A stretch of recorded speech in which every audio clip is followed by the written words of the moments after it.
ఆంధ్రప్రదేశ్ రాష్ట్ర అసెంబ్లీలోకి అడుగుపెట్టాలనేటటువంటి పవన్ కళ్యాణ్ కోరిక తీరని కోరికగానే మిగిలిపోబోతోందా? అదే రకంగా కంటెస్ట్ చేయడానికంటే ముందే, అంటే పోటీలోకి దిగక ముందే ఓటమి అనేటటువంటిది అవతల ఒడ్డున చాలా స్పష్టంగా కనిపిస్తోందా? వివరాల్లోకి వెళ్దాం. చాలా కాలం తర్వాత తను పోటీ చేసేటటువంటి నియోజకవర్గం ఏదో చెప్పుకోలేక సతమత పడి ఎవరితోనూ కూడా షేర్ చేసుకోలేనటువంటి ఆ కాన్స్టిట్యున్సీని దాదాపుగా దాచి ఉంచినటువంటి పవన్ కళ్యాణ్ ఒక 2 రోజుల క్రితం మాత్రమే నేను పిఠాపురం నుంచి కంటెస్ట్ చేయబోతున్నాను అనేటటువంటి మాట స్పష్టంగా చెప్పినాడు. చెప్పిన వెంటనే పిఠాపురం నియోజకవర్గంలో గడిచిన కాలంలో ఎమ్మెల్యేగా పనిచేసినటువంటి వర్మ అనేటటువంటి తెలుగుదేశం పార్టీకి సంబంధించిన అభ్యర్థి, వారికి సంబంధించినటువంటి అనేక మంది వారి అనుచరులందరూ కూడా చాలా స్పష్టంగా కమ్యూనికేట్ చేస్తూ పార్టీ ఆఫీసుని తగలబెట్టారు. అదే రకంగా తెలుగుదేశం పార్టీ జెండాలను తగలబెట్టారు. తెలుగుదేశం పార్టీకి సంబంధించినటువంటి కరపత్రాలన్నింటినీ కూడా తగలబెట్టి రాబోయేటటువంటి రోజుల్లో తప్పనిసరిగా దీనికి ప్రతీకారంగా మేము కూడా రియాక్ట్ అవుతామనేటటువంటిది మాట్లాడలేనటువంటి బూతులన్నీ చంద్రబాబు నాయుడిని, లోకేష్ని కూడా తిట్టారు. అప్పుడు వర్మ అనేటటువంటి ఆ అభ్యర్థి పిక్చర్లోకి వస్తూ నేను రాబోయేటటువంటి రోజుల్లో ఈ నియోజకవర్గాన్ని నుంచి తప్పనిసరిగా కంటెస్ట్ చేస్తాను, కంటెస్ట్ చేయటమే కాకుండా పవన్ కళ్యాణ్ని ఓడగొడతాను అనేటటువంటి మాట చాలా స్పష్టంగా చెప్పారు. సో ఇప్పుడు కూటమికి సంబంధించినటువంటి ఓట్ బ్యాంక్ మాకు పదిలంగా ఉంది. పిఠాపురం నాకు సేఫెస్ట్ కాన్స్టిట్యున్సీ, అందుకని పిఠాపురం కాన్స్టిట్యున్సీలో తెలుగుదేశం పార్టీ సపోర్టుతో అక్కడ ఉన్నటువంటి దాదాపు 30% మంది కాపుకు సంబంధించినటువంటి ప్రజలందరూ కూడా నా పక్షాన ఉంటారనేటటువంటి ఒక భావనతో వెళ్ళినటువంటి పవన్ కళ్యాణ్కి వెంటనే ఎదురు దెబ్బలు తగలటం అనేటటువంటి ప్రధానమైనటువంటి అంశం. రెండో ప్రధానమైన అంశం కనుక మనం మాట్లాడితే, ముద్రగడ పద్మనాభం గారు వైసీపీ పార్టీలో జాయిన్ అవటమే కాకుండా పిఠాపురం నియోజకవర్గంలో పవన్ కళ్యాణ్ని ఓడగొట్టేటటువంటి బాధ్యతని వారి భుజస్కంధాల మీద ఉంచటం కూడా ఒక పరిణామంగా మనం దాన్ని భావించాలి. ఆ పిఠాపురం నియోజకవర్గానికి మాత్రమే పరిమితం కాకుండా ఎవరైతే ఈ రోజున ముద్రగడ పద్మనాభం సంబంధించిన అనుచరులందరూ కూడా తాడేపల్లిలో ఉన్న జగన్మోహన్ రెడ్డి గారి ఇంటి వద్ద జాయిన్ అయినారో వైసీపీ పార్టీలో, ఇంక్లూడింగ్ ముద్రగడ పద్మనాభం గారి తనయుడు గిరి గారు కూడా, వారందరికీ కూడా తూర్పుగోదావరి జిల్లాకు సంబంధించినటువంటి ప్రచార బాధ్యతల్ని ముద్రగడ పద్మనాభం గారి భుజస్కంధాల మీద జగన్మోహన్ రెడ్డి గారు ఉంచడం కూడా ఒక పరిణామం. ఈ పరిణామం నేపథ్యంలో పవన్ కళ్యాణ్ చుట్టూ ఒక ఉచ్చు బిగిస్తోందా?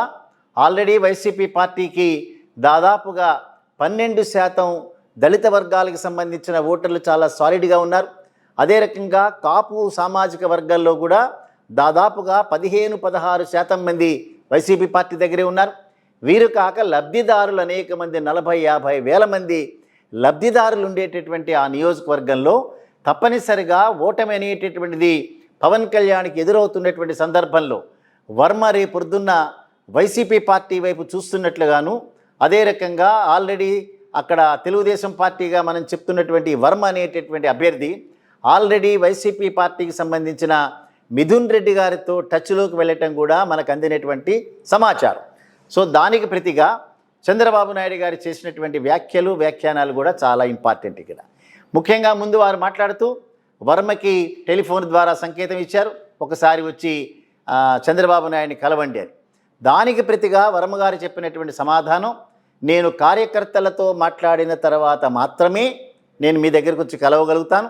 సో కార్యకర్తల అభీష్టం మేరకు తప్పనిసరిగా నేను నిర్ణయం తీసుకుంటాను అనేటటువంటి మాట వారితో స్పష్టంగా పలికారు. పలకటమే కాకుండా మరొకసారి ప్రెస్ ముందుకు వచ్చి తప్పనిసరిగా పవన్ కళ్యాణ్ అనేటటువంటి వ్యక్తి అసెంబ్లీలోకి వెళ్లకుండా, అసెంబ్లీ ఈవెన్ గేటు కూడా తాకకుండా నేను బాధ్యత తీసుకుంటాననేటటువంటి మాట మాట్లాడారు. వారు ఎక్కడ కూడా వైసీపీ పార్టీని ఓడగొడతాననేటటువంటి మాట చెప్పలేదు. సో ఈ సందర్భంలో ఒక పక్క ముద్రగడ పద్మనాభం, వారి యొక్క తనయుడు గిరి, వారి యొక్క అనుచరుల యొక్క కాన్సన్ట్రేషన్ పిఠాపురం మీద. ఇంకొక పక్షంలో వంగా గీతకి ఆల్రెడీ ఏదైతే అభ్యర్థిత్వాన్ని ఆల్రెడీ ఖరారు చేసినారో రేపొద్దున్న మారేటటువంటి అవకాశం ఉంది. ఎందుకంటే వర్మ వైసీపీలో జాయిన్ అయ్యి వైసీపీ తరఫున కంటెస్ట్ చేసేటటువంటి అవకాశం కూడా ఉన్నటువంటి నేపథ్యంలో వంగా గీత గారే కనుక కంటెస్ట్ చేస్తే వారి గెలుపు తప్పనిసరిగా నల్లేరు మీద బండిగా ఉంటుందని వారికి ఆల్రెడీ ఆలోచిస్తున్నటువంటి వార్త ఇది. సో ఈ సందర్భంలో వర్మకి లాస్ట్ టైం టికెట్ లభించకపోయినా ఇండిపెండెంట్గా కూడా గెలిచినటువంటి ఆ రకమైన అనుభవం ఉన్న వ్యక్తిగా రేపొద్దున్న వైసీపీ పార్టీలో జాయిన్ అయినా అది వైసీపీ పార్టీకి అనుకూలం, లేదా వైసీపీ పార్టీలో జాయిన్ అవ్వకుండా ఇండిపెండెంట్గా తను పోటీ చేసినా కూడా ఓట్లు ఏదైతే కూటమికి వచ్చేటటువంటి సీట్లు మన ఓట్లు ఏదైతే చీలుతాయో అవి కూడా తప్పనిసరిగా వైసీపీ పార్టీకే ప్రయోజనం కలిగించేటటువంటి వాటిగానే ఉంటాయి. సో ఈ రకంగా చంద్రబాబు నాయుడు వారిని పిలవటమే కాకుండా ఆ తర్వాత మాట్లాడినటువంటి వారి వ్యాఖ్యలు చూస్తే కూటమిలో అక్కడక్కడ ఇటువంటి సందర్భాలు ఎదురు కాక తప్పదు. అందుకని రాష్ట్రం నుంచి వైసీపీ చేతిలోంచి అధికారాన్ని తీసుకోవాలి అని అంటే కొంతమంది దానికి త్యాగం చేయాల్సినటువంటి అవసరం ఉంటుంది. అంచేత రాష్ట్రాన్ని తెలుగుదేశం పార్టీ నుంచి కాపాడుకోవాలనేటటువంటిది పైన ఒక రకమైన వాదనున్న వైసీపీ పార్టీ నుంచి కాపాడాలనేటటువంటి బింకంతో వారు మాట్లాడేటటువంటి మాటల్లో కొంతమంది మాత్రమే త్యాగం చేయాలి, కానీ నేను కానీ నా కొడుకు కానీ నా బావమరిది కానీ మేమెవరం కూడా త్యాగాలు చేయము. సీనియర్గా ఉండేటటువంటి నాయకులు మాత్రమే త్యాగాలు చేయాలి. అధికారం మా దగ్గర ఉండాలి. తద్వారా అనేక మార్గాల ద్వారా డబ్బుని మేమే సంపాదించాలి.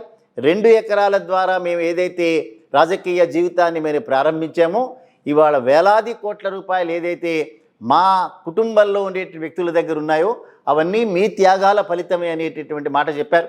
సో దాని ప్రకారం నువ్వు మమ్మల్ని వచ్చి కలిసినా కూడా నీకు పిఠాపురం టికెట్ దొరికేటటువంటి అవకాశం లేదు అనేటటువంటి మాట చెప్పేసినారు ముందే. అంచేత వర్మ గారికి అన్ని ద్వారాలు బంద్ అయిపోయినటువంటి నేపథ్యంలో, అన్నీ మూసుకొని పోయినటువంటి నేపథ్యంలో తప్పనిసరిగా వారికి వైసీపీ పార్టీలో జాయిన్ అవ్వటం తప్ప అదర్వైజ్ ఇండిపెండెంట్గా కంటెస్ట్ చేసి నేను తిరిగి వైసీపీ పార్టీలోకి వెళ్తాననేటటువంటి మాట కూడా చెప్పినట్లుగా మన దగ్గరికి సమాచారం వచ్చింది. సో అంచేత ఇండిపెండెంట్గా కంటెస్ట్ చేయటం కానీ, కంటెస్ట్ చేస్తూ పవన్ కళ్యాణ్ ఓడగొట్టడం కానీ, లేదా వైసీపీ పార్టీలో జాయిన్ అయ్యి పవన్ కళ్యాణ్ ఓడగొట్టడం కానీ ఆయన ముందున్నటువంటి 2 ఆప్షన్స్. సో ఇవన్నీ కనుక మనకు చూస్తే అనేక ప్రగల్భాలు పలికి జగన్మోహన్ రెడ్డి గారిని పాతాళానికి తొక్కివేస్తాను, బలిచక్రవర్తి వామనుడు అనేటటువంటి మాటలు మాట్లాడి విశ్వామిత్రుడికి ఆ పదాన్ని వెళ్ళేటటువంటి దాంట్లో 24 మంది ఉన్నారు, గాయత్రి అక్షరాలు 24 మంది, 24 అక్షరాలు, తర్వాత దాన్ని 21 కుదించబడ్డాయి. ఆ తర్వాత మరింతగా కుదించబడేటటువంటి పవన్ కళ్యాణ్ అనేటటువంటి వ్యక్తి తన సామాజిక వర్గానికి సంబంధించిన ఓట్లన్నీ కూడా గంపగుత్తగా తెలుగుదేశం పార్టీకి ట్రాన్స్ఫర్ చేయాలనేటటువంటి ఆ మాయోపాయం ఏదైతే ఉందో అది వర్కౌట్ అయ్యేటటువంటి అవకాశం లేదు. ఓట్లు ట్రాన్స్ఫర్ కాకపోగా పవన్ కళ్యాణ్ని ఓడగొట్టడానికి చంద్రబాబు వేసినటువంటి ప్లాన్ని తప్పనిసరిగా ఆయనకున్నటువంటి అనుచరులందరూ కూడా తప్పనిసరిగా గమనించాలి. పాపం జనసేనకు సంబంధించిన అభిమానుల పరిస్థితి కానీ, జనసేన పార్టీ నుంచి పోటీ చేయాలనేటువంటి అనేక మంది వ్యక్తుల యొక్క అభిప్రాయాలను చూస్తే పాపం వారి మీద జాలి వేస్తోంది. ఎందుకనంటే విజయవాడ వెస్ట్ సీటుని బీజేపీకి కేటాయించినట్లుగా వార్తలు వస్తున్నటువంటి నేపథ్యంలో ఇంతవరకు కూడా జగన్మోహన్ రెడ్డి గారిని వైసీపీ పార్టీని తూలనాడినటువంటి పోతిన మహేష్ అనేటటువంటి వ్యక్తి వారి యొక్క అనుచరులతో తిరుగుబాటు చేసినాడు. రేపు రొద్దున వారు పార్టీ మారేటటువంటి అవకాశాలు ఉన్నాయి. సో అనేక రకాలైనటువంటి పదజాలంతో దూషించినటువంటి సందర్భాలన్నీ కూడా మీడియా ముందు మనం చూసాం. సో విజయవాడ వెస్ట్లో పోతిన మహేష్ లాంటి వ్యక్తులు క్రియేట్ చేసేటటువంటివే కాకుండా వారికి ప్రముఖంగా ఒక నాయకుడుగా చర్చల్లో పార్టిసిపేట్ చేసేటటువంటి బొలిశెట్టి సత్యనారాయణ అనేటటువంటి వ్యక్తి యొక్క ట్వీట్ కనుక మనం చూస్తే అనేక మంది టికెట్ రాలేదని బాధపడుతున్నారు. సో ఇవన్నీ కనుక మాట్లాడితే తనకి రాలేదనేటటువంటి బాధ దానిలో చాలా స్పష్టంగా కనిపిస్తోంది. మోసపడ్డామనేటటువంటి బాధని దిగమింగుకుంటున్నారు. అదే రకంగా సమయాన్ని డబ్బుని కూడా వెచ్చించుకున్న వారందరూ కూడా నిరుత్సాహపడుతున్నారు అని తన మనసులోని భావాలని తన అనుభవాలని చెప్పినటువంటి జనసేన నాయకులు కేవలం 6-7 సీట్లు మాత్రమే డిక్లేర్ చేసిన జనసేన మిగిలినటువంటి సీట్లు డిక్లేర్ చేసిన తర్వాత ఆ పార్టీ పరిస్థితి ఎలా ఉంటుందో మనం ఊహించుకోవాల్సినటువంటి అవసరం లేదు. సో పవన్ కళ్యాణ్ కనుక అసెంబ్లీలో కనుక ఎంటర్ అయితే లోకేష్కి వచ్చేటటువంటి ప్రమాదాన్ని ముందే పసిగట్టినటువంటి చంద్రబాబు నాయుడు పవన్ కళ్యాణ్ని తెలివిగా భీమవరం నుంచి, గాజువాక నుంచి, తిరుపతి నుంచి పిఠాపురం కంటెస్ట్ చేసేటట్టు చేసి పిఠాపురంలో ముద్రగడ పద్మనాభం కుటుంబం నుంచి, అనుచరుల నుంచి, అదే రకంగా వర్మ నుంచి కూడా స్టిఫ్ అపోజిషన్ వచ్చేటట్టుగా చేసినటువంటి చంద్రబాబు నాయుడు గారి తెలివితేటలకి తప్పనిసరిగా మనం జోహార్లు పలుకుతూ రాబోయేటటువంటి రోజుల్లో పవన్ కళ్యాణ్ మరీ హైదరాబాద్కే పరిమితమయ్యి తను మళ్ళీ సినిమాల్లో వేసుకునేటటువంటి ఆ పాత్రల కోసం వెయిట్ చేయాలి తప్పిస్తే మళ్ళీ తిరిగి అసెంబ్లీలోకి అడుగుపెట్టడం అనేటటువంటిది అది కలగా మిగిలిపోయేటటువంటి అవకాశం మాత్రమే ఉందనేటటువంటిది ప్రస్తుతం జరుగుతున్నటువంటి పరిణామాలన్నీ చాలా స్పష్టంగా తెలియజేస్తున్నాయి.